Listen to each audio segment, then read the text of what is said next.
की आपसे मुखातिब हूँ। भाई मैं बहुत शदीद परेशानी के आलम में हूँ। अल्लाह के वास्ते में जो आप बातें सुने, मैं एक यूनिक क्लब बैंक्यूट है उसको पिछले 8 से 10 साल से चला रहा हूँ। उसको बनाया मैंने, उसको खड़ा मैंने किया है। मैं 3 बच्चों का बाप हूँ। इंतहाई परेशानी के आलम में आपसे बोल रहा हूँ कि लोग मुझे 1 महीने से तंग कर रहे हैं, मुझे थ्रेट देते हैं कि यहाँ नहीं आओ, मार दिए जाओगे, बच्चों को स्कूल से उठा लेंगे। मैं बहुत परेशान हूँ। आईजी साहब आपसे दरख्वास्त करता हूँ, डीजी रेंजर आपसे दरख्वास्त करता हूँ, मैं एक हाई कोर्ट के चीफ जस्टिस से अपील करता हूँ कि अल्लाह ताला से आपको खुश रखे, मेरे मामलात को हल कराएं। मेरी ये जो रोज़ाना की फटीक के आके मेरे को तड़ियाँ मारते हैं और मेरा बैठना मुश्किल हो गया है। मैं करूँ क्या?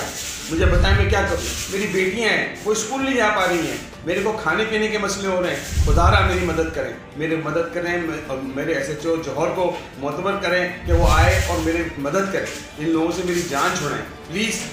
आपसे मेरी रिक्वेस्ट है कि इस रिक्वेस्ट को आगे पहुँचाएं।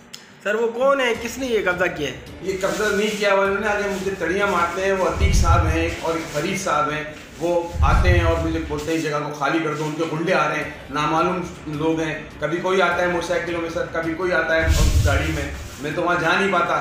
रास्ते में मुझे पकड़ने की कोशिश की उन्होंने, अभी 3 दिन पहले मुझे गिराने की कोशिश करी, लेकिन मैं बच गया, अल्लाह ने मुझे बचा लिया।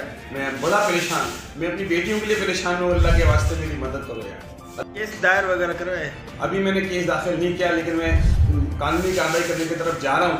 मैं अब तंग आ गया हूँ। इन्होंने मतलब मेरे को बहुत ज़्यादा तंग हो गया हूँ। मेरे को खाने के लाले पड़े हुए, मेरी बेटियों को घर से निकलना मुश्किल हो गया है। मेरा घर से शादी हाल नहीं जा पाता।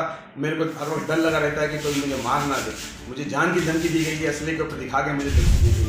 IG साहब से दरख्वास्त करता हूँ, SSP साहब से दरख्वास्त करता हूँ कि मेरे इस मसले को हल कराएं। आप लोगों की बड़ी मेहरबानी है। ये शादी हाल है कहाँ आपका? ये शादी हाल ब्लॉक 1 में है, गुलिस्तान जौहर में है, कराची यूनिवर्सिटी के सामने है, जिसकी दीवारें मैंने बनाई हैं। उसका पूरा मोहल्ला इस बात की गवाही देगा कि ये तौसीफ साहब नहीं बनाया है, उनका है, वो बना के चला रहे हैं। ये अब मैं तंग आ गया हूँ। मैं करूँ तो क्या करूँ, कहाँ जाऊँ? इस परेशानी में मैं हूँ कि मैं आपको बता नहीं सकता मैं क्या करूँ।